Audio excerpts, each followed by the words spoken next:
Hello बच्चों, स्वागत है आपका मेरे चैनल पर।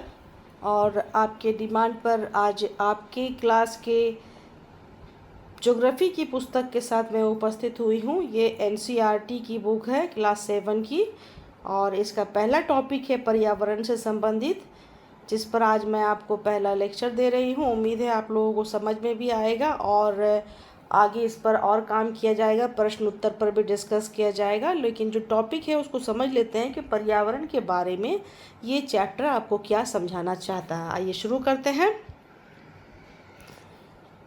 इसमें एक बच्चा है जिसका नाम है, क्या है उसका नाम है रवि। ठीक है, उसका नाम क्या है, उसका नाम है रवि। और वो स्कूल जा रहा है और तभी उसने रास्ते में क्या देखा कि उसने देखा कि खेल के मैदान में क्या हो रही है, खुदाई हो रही थी। और वही एक मैदान उनके खेलने के लिए वहाँ पर था, मतलब कि उसके खेलने के लिए उनके पास और कोई जगह नहीं था। चारों तरफ आजकल शहरी माहौल है तो क्या हो रहा है, बिल्डिंग घर बनते जा रहे हैं। तो उस बच्चे ने उसको देखा और उसने पूछा, तब लोगों ने बताया कि वहाँ एक बड़ी इमारत बनने जा रही है। तो रवि को समझ में आया, क्या समझ में आया कि जब अब ये क्या होगा, ये मुलायम घास, गेंदे के फूल, तितलियों वाला विशाल मैदान हमेशा के लिए क्या हो जाएगा, नष्ट हो जाएगा, बर्बाद हो जाएगा। उसकी आंखों में क्या आ गए, आंसू आ गए। अब उसके सहपाठियों को क्या क्या उसने बताया। सुबह की सभा में प्रधानाचार्य यानी कि हेडमास्टर को प्रधानाचार्य कहते हैं, वो भी उदास थे और उन्होंने एक सेंटेंस कहा कि देखो कैसा हमारा पर्यावरण बदल रहा है। और क्लास में जब रवि पहुंचा तो उसने शिक्षक से उसी प्रश्न को, उसी सेंटेंस को दोबारा दोहराया और पूछा कि बताइए सर, पर्यावरण क्या होता है। ओके, उसने क्या पूछा कि पर्यावरण क्या होता है। सर ने क्या कहा, सर ने कहा कि जो कुछ भी तुम्हारे आसपास है या जिसको तुम देखते हो वो क्या है, पर्यावरण है। तो रवि ने कहा कि इसका मतलब स्कूल भवन, मेज, कक्षा, कुर्सियाँ, खुला मैदान, सड़क, कपड़ा, कूड़ा करकट, दोस्त, सभी क्या है, वो पर्यावरण के अंग हैं।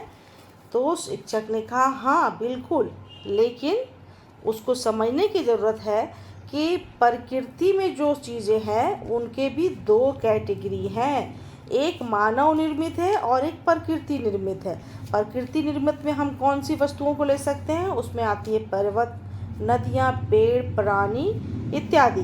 और मानव निर्मित में सभी चीज़ें हैं, जैसे बहुत सारी चीज़ें हैं तुम्हारे आसपास ही रहती हैं, टेबल, कुर्सी, चेयर, प्लेट, बर्तन, कुछ भी। इसके अलावा सड़क, कार, कपड़े, किताब, सभी क्या है, मानव निर्मित चीज़ें हैं।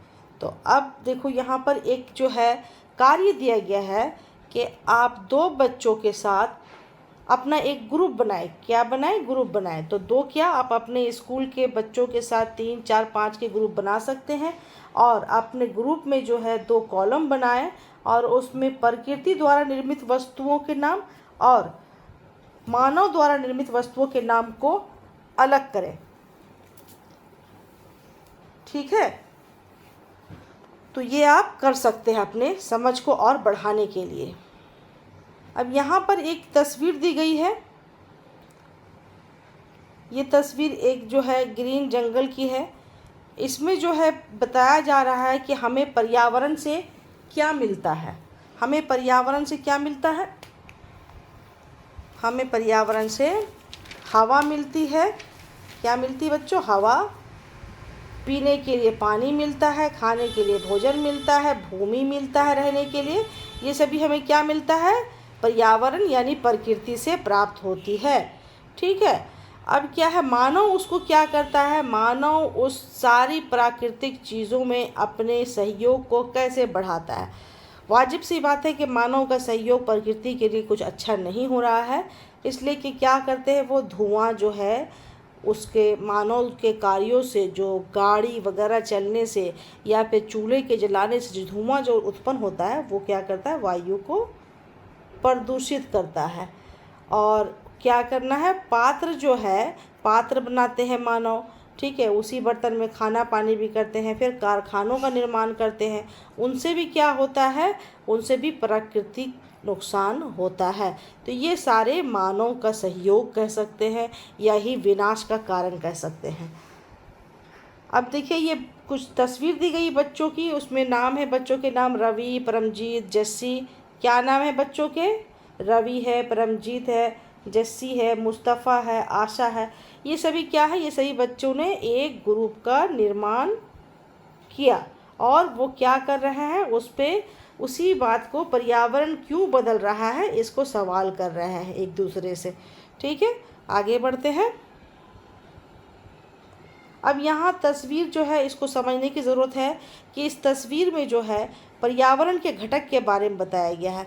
अब पर्यावरण का जो घटक है उसके 3 भाग हैं, उनमें कौन कौन सी वस्तुएं शामिल हैं उसको आप देख सकते हैं कि मानव निर्मित में कौन सी चीज़ें आती हैं। इमारत है, पार्क है, पुल है, सड़क है, कारखाना है, मस्जिद, मंदिर, जितनी भी चीज़ें हैं। और यहाँ पर है प्राकृतिक चीज़ें। प्राकृतिक चीज़ें में क्या था? वायु। वायु जिसको हम देख नहीं सकते लेकिन महसूस तो करते हैं, ये प्राकृतिक चीज़ है। जल, जल को हम देख सकते हैं, पीते भी हैं, उसकी आवश्यकता भी हमें है।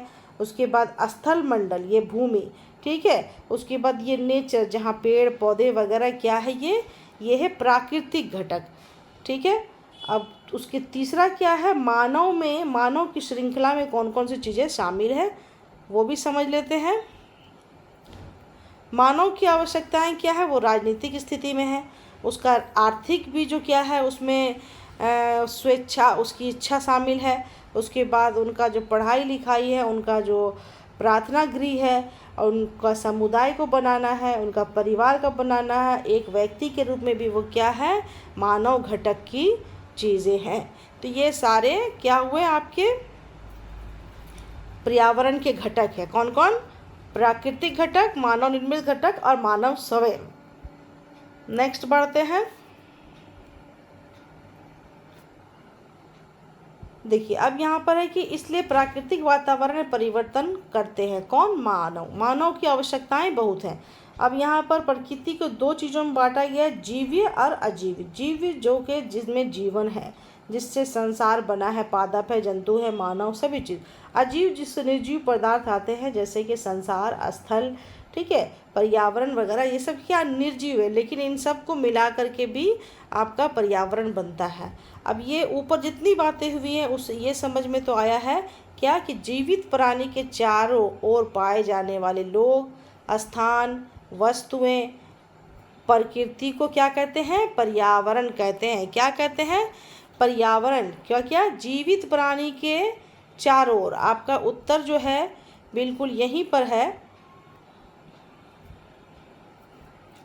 आप अपने उत्तर को यहाँ पर, अगर प्रश्न आए कि पर्यावरण क्या है, तो पर्यावरण के लिए आप अपने उत्तर को यहाँ पर उत्तर लिख सकते हैं कि जीवित प्राणी के चारों ओर पाए जाने वाली वस्तुएं एवं प्रकृति को पर्यावरण कहते हैं। ठीक है, ये यहाँ पर आपका उत्तर है।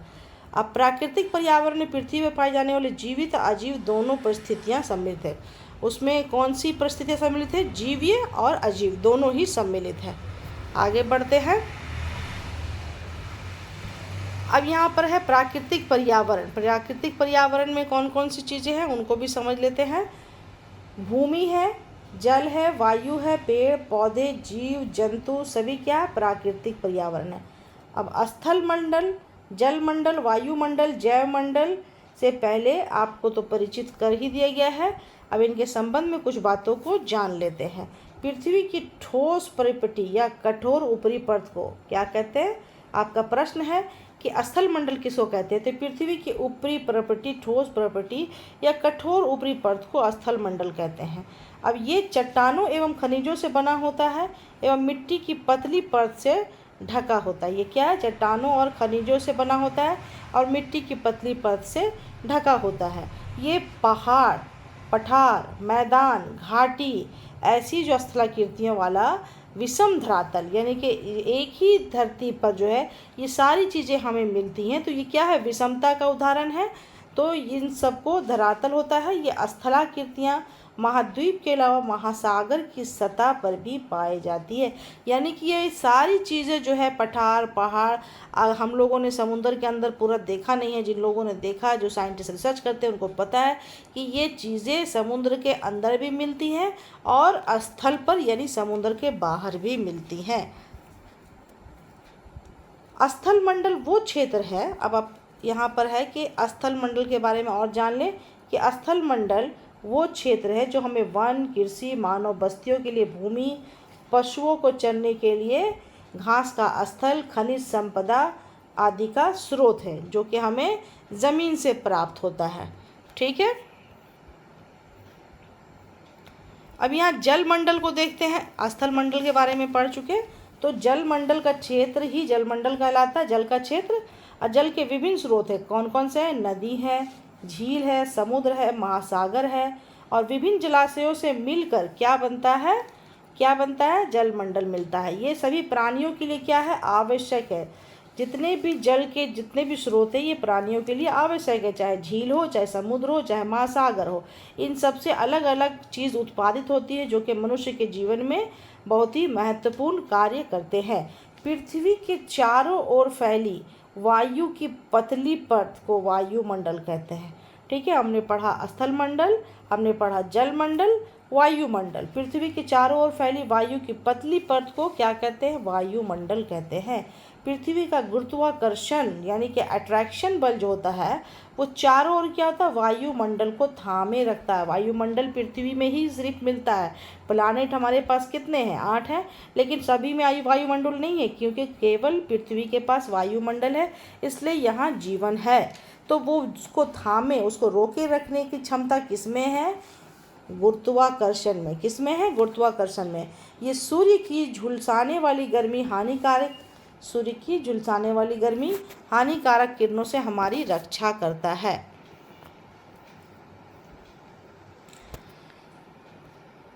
आगे है कि कई प्रकार के गैस, धूल, कण, जलवाष्प वायुमंडल में परिवर्तन करते हैं। मौसम, जलवायु में परिवर्तन होते हैं।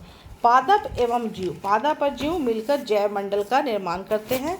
पादप और जीव क्या करते हैं? जैवमंडल या सजीव संसार यानी सजीव जैव का निर्माण करते हैं। ये पृथ्वी का वो संकीर्ण क्षेत्र है जहाँ स्थल, जल, वायु मिलकर जीवन को संभव बनाता है। तो जैवमंडल या सजीव मंडल का निर्माण कौन करता है? ये करता है स्थल, जल और वायु, तीनों की इसमें सहभागिता होती है। तीनों मिलकर के क्या करते हैं? जैवमंडल या सजीव मंडल का निर्माण करते हैं। अब परितंत्र क्या है? परितंत्र देखिए, अब रवि फिर से यहाँ आ गया है कि रवि जो है क्या कर रहा है? एक एनसीसी कैंप में आश्चर्य से कहा, कितनी मूसलाधार वर्षा हो रही है। क्या है? वर्षा, बारिश हो रही है। इससे मुझे अपना केरल याद आ गया। क्या? उसको केरल याद आ गया। इतनी वर्षा, यानी कि केरल में वर्षा बहुत ज़्यादा तेज़ होती है। तुम सबको यहाँ आकर देखना चाहिए कि कैसे हरे भरे खेत और नारियल के बागानों में लगातार बारिश होती रहती है। ठीक है, तभी जैसलमेर के रहने वाले हीरा ने आश्चर्य से कहा। अब देखिए, रवि क्या है? रवि केरल का रहने वाला है और जैसलमेर का रहने वाला हीरा है। कौन है? हीरा नाम का बच्चा है। तो वो बोल रहा है हमारे यहाँ वर्षा होती ही नहीं, हमें तो दूर दूर तक केवल कीकर एवं रेत नज़र आते हैं, लेकिन वहाँ ऊँट भी तो मिलते हैं। रवि ने कहा पर वहाँ जैसलमेर में ऊँट भी तो मिलते हैं। देखिए, दोनों जो पृथ्वी का स्थल मंडल है, लेकिन दोनों के पर्यावरण में कितना फ़र्क है। केरल में वर्षा होती रहती है और जैसलमेर में वर्षा नहीं होती है।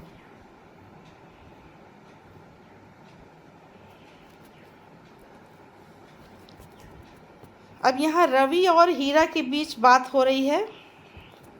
हीरा ने कहा, ऊँट तो मिलेंगे ही, जब तुम हमारे रेगिस्तान आओगे तो सांप, छिपकली, अनेक कीट भी देखने को मिलेंगे। रवि हैरत में पड़ गया। विभिन्न स्थानों पर पाए जाने वाले जीव जंतु क्या है? वनस्पति के लोग रहन सहन बहुत ही अलग अलग है। सभी का एक दूसरे से क्या है, संबंध है, बिल्कुल बहुत संबंध है। शिक्षक ने कहा, वो आपस में बात कर रहे तभी शिक्षक ने सुना और उन्होंने कहा कि हाँ बिल्कुल सही बात है। सभी पेड़ पौधे क्या है, जीव जंतु एवं मानव अपने आसपास के पर्यावरण पर आश्रित यानी निर्भर होते हैं। प्रायः वे एक दूसरे पर भी आश्रित है। ठीक है। जीवधारियों का आपसी क्या, जीवधारियों का आपसी एवं अपने आसपास के पर्यावरण के बीच का संबंध ही परितंत्र कहलाता। अब परितंत्र का जवाब आपका यहाँ पर है कि जीवधारियों का आपसी एवं अपने आसपास के पर्यावरण के बीच का संबंध परितंत्र का निर्माण करते हैं या परितंत्र कहलाता है। ये आपका परितंत्र का उत्तर हो गया।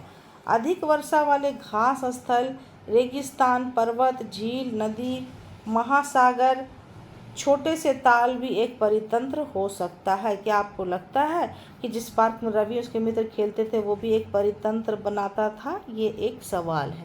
आइए उसको आगे देखते हैं। मानवीय पर्यावरण। मानव अपने पर्यावरण के साथ पारस्परिक क्या करता है, क्रिया करता है और उसमें क्या करता है, उसके साथ घुल मिलकर उसमें उसका जीवन बीतता है, उसमें अपने कार्यों को करता है। हंसना, खेलना, खाना पीना, जितनी भी उसकी ज़रूरत आवश्यकता की चीज़ें हैं वो क्या करता है, पर्यावरण के अंतर्गत ही करता है। उसमें अपनी आवश्यकता का अनुसार परिवर्तन भी कर सकता है वो। प्रारंभिक मानव के बारे में कहता है कि मानव ने स्वयं को प्रकृति के अनुरूप बना लिया था। उनका जीवन सरल था और आसपास की प्रकृति से उनकी आवश्यकताएं पूरी हो जाती थी। समय के साथ क्या हुआ, कई प्रकार की आवश्यकताएं मनुष्य की बढ़ती गई। मानव ने पर्यावरण के उपयोग और उसमें परिवर्तन करने के तरीके सीख लिए।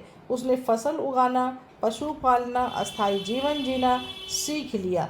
पहिए का आविष्कार हुआ। आवश्यकता से अधिक उन्हें क्या है, अन्न उपजाया गया। जितनी आवश्यकता थी उससे अधिक अनाज को पैदा किया गया और उस उत्पन्न अधिक जो अनाज जो पैदा हो उससे वस्तु विनिमय पद्धति की शुरुआत हुई। यार ये व्यापार का आरंभ हुआ। क्या हुआ, व्यापार का आरंभ हुआ एवं वाणिज्य का विकास हुआ। वाणिज्य का विकास हुआ। औद्योगिक क्रांति से बड़े पैमाने पर उत्पादन प्रारंभ हुआ। परिवहन तेज गति से प्रारंभ हुई, यानी कि आवाजावा जो होना साधन था वो तेज गति से। सूचना की क्रांति भी मिली क्योंकि जब इतना विकास हुआ तो इतने विकास के साथ क्या हुआ, एक लोगों को एक दूसरे की खबर भी आसानी से मिलने लगी। ये सारी आवश्यकताएं मनुष्य की पूरी होने लगी। संचार सहज हो गया, दूरत्व हो गया। दूरत्व मतलब तेज हो गया। अब यहाँ पर सवाल उठता है कि क्या आप जानते हैं कि आप गर्मी में रसीला तरबूज, सर्दी में भुनी हुई मूंगफली खाना क्यों पसंद करते हैं? प्राकृतिक और मानवीय पर्यावरण के बीच सही संतुलन होना आवश्यक है। मानव को पर्यावरण के साथ समरसता से रहने एवं उसका उपयोग सीखना चाहिए। रवि की कक्षा में मिजोरम की एक लड़की है। वो अक्सर अपने स्थान के हरियाली की बात करती रहती है। कौन? मिजोरम वाली लड़की। खेल का मैदान नष्ट होने के कारण रवि को उदासी देखकर नूरी उस आने वाली छुट्टियों में अपने घर में मिजोरम आने को कहा। यानी कि मिजोरम की लड़की का नाम क्या था? रवि। रवि के शिक्षक ने सभी बच्चों से कहा कि छुट्टियों में वे जिन स्थानों पर जाएंगे वहाँ के भूदृश्य, घरों और लोगों के क्रियाकलापों का चित्र बनाकर लाएंगे। ठीक है। अब यहाँ पर बोल रहा है एक एक्टिविटी आपके लिए कि अपने पड़ोस के किसी बुजुर्ग व्यक्ति से बात करें और उनसे पूछें क्या कि जब वे आपकी उम्र के थे, छोटे 7 क्लास में, तब उनके आसपास कैसा पेड़ था।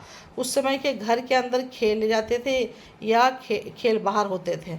ठीक है। अब उस समय उनका पसंदीदा फल क्या था, उनका पसंदीदा फल क्या था, गर्मी और सर्दी का मौसम वे कैसे बिताते थे, ये सारी जानकारी नोट की जाए। अब यहाँ पर आपका जो है ज्योग्राफी का क्लास 7 के ज्योग्राफी का पहला चैप्टर जो है पर्यावरण समाप्त होता है और ये प्रश्न उत्तर जो है यहाँ शुरू होगा। तो इस पर अगले वीडियो में बात करते हैं। तो बच्चों बने रहिए हमारे साथ और हमारे वीडियो को ज़्यादा से ज़्यादा शेयर करिए ताकि आपके लिए मैं और इसी तरह से आपकी उपयोगी कंटेंट लेकर आती रहूं। मिलते हैं अगले वीडियो में। धन्यवाद।